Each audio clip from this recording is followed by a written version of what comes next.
बस पहली रात को ही समझ आ गया, मेरी शादी एक जिन से हुई है। यह बात आपको आश्चर्यजनक लग सकती है, मुझे भी लगा था। परिवार ने लड़के क्या किया, सब कुछ ठीक ठाक था। शादी भी पूरी हुई।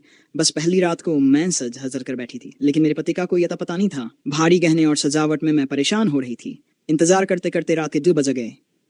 मेरी आंखों में भी नींद आने लगी थी। बैठते उठते कई बार निष्क्रिय हो गई और सहन नहीं कर पाई तो थोड़ा झुकते ही दरवाजे की खटखट की आवाज से स्थगित हो गई। फटाफट साड़ी के पल्लू शावन सीधा टेबल के सामने गया। बता नहीं पाई। जिन लड़के से मेरी शादी हुई है उसका नाम शावन है। उन्होंने टेबल पर घड़ी, फोन और कुछ अन्य चीजें रखी। फिर शेरवानी उतार कर बिस्तर पर फेंक कर बोले, फारजाना, इसे बालकनी में रख दो। मैं बहुत हैरान हो गई थी। दूसरों के मुंह से पहली रात की कहानियां सुनी थी। पहली रात बहुत रोमांटिक होती है। इस रात का हर लड़की के लिए एक अलग सपना होता है। मेरा भी था। लेकिन उनके आगमन के बाद सारी धारणाएं बदल गई। मैं उनकी ओर सिर्फ देखती रही। वह टेबल से हटकर सीधे वॉशरूम चले गए। अनजाने में आंखों में कुछ आंसू जमा हो गए। फिर मैंने उन्हें पोंछकर खुद को संभाला। शायद शावन का मूड खराब है या कोई समस्या है। इंसानों की समस्या हो सकती है। मैं इसे नजरअंदाज कर रही थी। शावन की शेरवानी बालकनी में रखकर मैं बिस्तर के किनारे जाकर बैठ गई। ऊपर नहीं गई। इस बीच शावन वॉशरूम में क्या कर रहा था मुझे पता नहीं था। लगभग 30 मिनट हो गए थे। वह बाहर नहीं आ रहा था। लेकिन अंदर से पानी गिरने की आवाज और हलचल समझ में आ रही थी। सुना था यह रात सुख की होती है। मुझे तो ऐसा कुछ नहीं मिल रहा था। हाँ, कई लोग कहते हैं कि इस रात की बातें जीवन भर याद रहती हैं। मुझे पक्का है मेरी यादों में ये रात जीवन भर रहेगी। लगभग घंटे बाद शावन दरवाजा खोलता है। मैं उन्हें देखकर उठकर खड़ी हो गई। टेबल से एक गिलास पानी पीकर सोने की तैयारी करने लगा। मैं हमेशा की तरह उसे देखकर हैरान हो रही थी। मेरे विचारों के बीच शावन ने कहा, लाइट ऑफ करके सो जाओ, सुबह जल्दी उठना है। कुछ गुस्सा आ गया। इस व्यक्ति ने मुझसे शादी क्यों की है समझ नहीं आ रहा था। कम से कम ये पूछ तो सकता था कि मैं कैसी हूँ। गुस्से में बिस्तर से उठ गई। इतने भारी गहने और साड़ी के साथ तो सोना संभव नहीं था, इसलिए कपड़े पहनकर सोने का सोचा। आईने के सामने जाते ही शावन ने कहा, उसे बदलने की जरूरत नहीं है, सिर्फ गहने उतारो और बिस्तर पर आओ, साड़ी पहने रहो। हाँ, जैसा आप सोच रहे हैं वैसा ही। मैं और खुद को संभाल नहीं पा रही थी। दांत पीसते हुए सिर्फ गहने उतारे। फिर लाइट बंद करके सीधे बिस्तर पर चली गई। शावन आखिरी सिरे पर जाकर सो गया और मैं किनारे पर लेट गई। तकिए पर सिर रखते ही सिर्फ सोच रही थी। आज सुबह ही मेरी सहेली संपा ने कहा था, तेरा पति जब तेरा घूंघट उठाएगा तब शर्मीली हंसी के साथ आंखों की मोहकता दिखाना। अगर वह तारीफ करता है तो तू भी शर्मीली हंसी देना। अगर वह मिलन करना चाहता है तो तू भी अपनी ओर से समर्थन देना, लेकिन शर्मीली नजर बनी रहनी चाहिए। सुबह से संपा की ये बातें मेरे दिमाग में घूम रही थीं। मैं कर पाऊंगी या नहीं सोचते सोचते दिन बीत गया।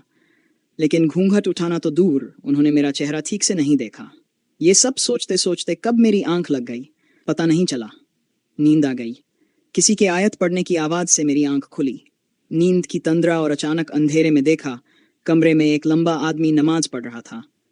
मेरी आंखें खुली तब वह रुकू में जा रहा था। डर के मारे मैंने जोर से चिल्लाया और शावन को पुकारने लगी। पीछे हाथ मारकर देखा, शावन नहीं था। मेरे पूरे शरीर में कंपाकंपी शुरू हो गई। किसी तरह स्विच के पास जाकर बत्ती जलाई और तब जो देखा वह मेरी कल्पना से परे था। लाइट जलाते ही वह लंबा आदमी छोटा हो गया। वहां कोई लंबा आदमी नहीं था, बल्कि शावन नमाज पढ़ रहा था। सिर पर टोपी, शरीर पर पायजामा। तो फिर मैंने क्या देखा? लाइट जलाने से पहले जिसे देखा उसका सिर छत को छू रहा था। अब तो वहां कोई निशान नहीं है। डरते डरते फिर लाइट बंद की। नहीं, इस बार कोई लंबा आदमी नहीं दिख रहा था। शावन नमाज पढ़ रहा था। फिर लाइट जलाई, शावन ही नमाज पढ़ रहा था। तब भी मेरा शरीर कांप रहा था। नमाज के बाद शावन ने मेरी ओर गुस्से से देखा। उसकी आंखों में इतना गुस्सा दिख रहा था जैसे अभी मुझे मार डालेगा। मुझे और डर लग रहा था।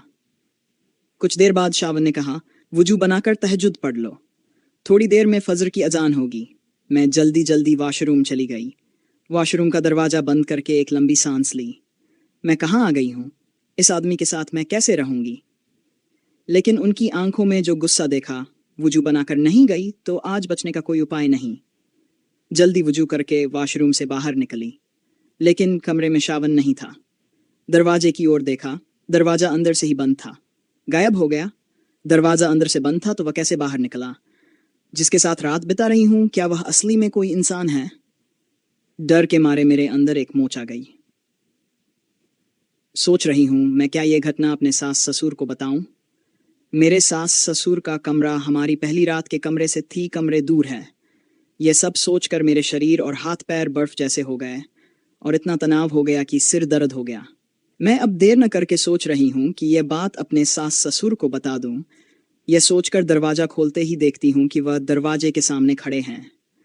मैंने उन्हें देखते ही जैसे करंट का झटका खाया और मन में एक ही सवाल घूम रहा है, दरवाजा अंदर से बंद है तो वह बाहर कैसे निकले? उन्होंने कहा, इस तरह क्यों देख रही हो? नहीं नहीं, आपको कहीं नहीं पा रही थी इसलिए थोड़ी चिंतित हो गई थी। सोचा बाहर गए हो शायद। थोड़ा काम था इसलिए बाहर गया था। तुम वॉशरूम में थी इसलिए कहकर नहीं जा पाया। मैंने पूछा, इतनी रात को क्या काम था आपके? इतनी बातें पसंद नहीं है, सो जाओ। मैंने नरम सुर में कहा, एक बात कहनी है। हाँ जल्दी कहो, नींद आ रही है। आप बाहर कैसे निकले? दरवाजा तो अंदर से बंद था। अरे, हमारा यह दरवाजा बहुत पुराना है तो इसका लॉक अपने आप बंद हो गया होगा। मैं मन में सोच रही हूं कि वह मुझसे झूठ बोल रहे हैं। अब सोने का समय है। वह गुस्से में बिस्तर पर लेट गए और मैं भी उनके बगल में लेटी हुई सोच रही हूं। नींद नहीं आ रही है। अगले दिन सुबह मैंने सारी बातें अपनी सास को बता दी। उन्होंने मुझ पर विश्वास नहीं किया। वह थोड़ा गुस्से में बोली, यह क्या कह रही हो? तुम मेरे बेटे को भूत से तुलना कर रही हो। गुस्से में मैं भी, और बात नहीं बढ़ाकर उनके साथ शादी की रस्में निभा रही हूं, क्योंकि मेरी अभी अभी शादी हुई है। आज रात को सोने से पहले सोच रही हूं कि आज मैं होशियार रहूंगी, देखूंगी वह कहाँ जाते हैं। फिर वह और मैं बिस्तर पर लेट गए। मन में सोच रही हूं कि ऐसा आदमी जिसके अंदर कोई रोमांस नहीं है। मैंने उनसे पूछा, आप क्यों इतनी चुपचाप हैं? बात क्यों नहीं कर रहे? क्या मैंने कोई गलती की? उन्होंने कहा, नहीं, कुछ नहीं अच्छा लग रहा। मन ठीक नहीं है, बहुत थकान महसूस हो रही है, सो जाओ। मैंने कहा, ठीक है, और मैं सोने का नाटक करके आंखें बंद करके लेटी रही। देखना है कि वह कहाँ जाते हैं। फिर रात के लगभग 2 बजे वह बगल से उठ रहे हैं। मैं अच्छी तरह समझ रही हूं लेकिन कोई प्रतिक्रिया नहीं दे रही हूं। फिर वह बिस्तर से उतरकर नीचे उतरे। मेरी तरफ देख रहे हैं कि मैं जाग रही हूं या नहीं, लेकिन मैं भी कम चालाक नहीं हूं। मैं भी सोने का नाटक कर रही हूं कि देखूं वह क्या करते हैं। फिर वह दरवाजे की तरफ बढ़कर ऐसा कुछ कर रहे हैं जिसे देखकर मेरी आंखें फटी की फटी रह गई, जैसे मेरे सिर पर आसमान टूट पड़ा हो।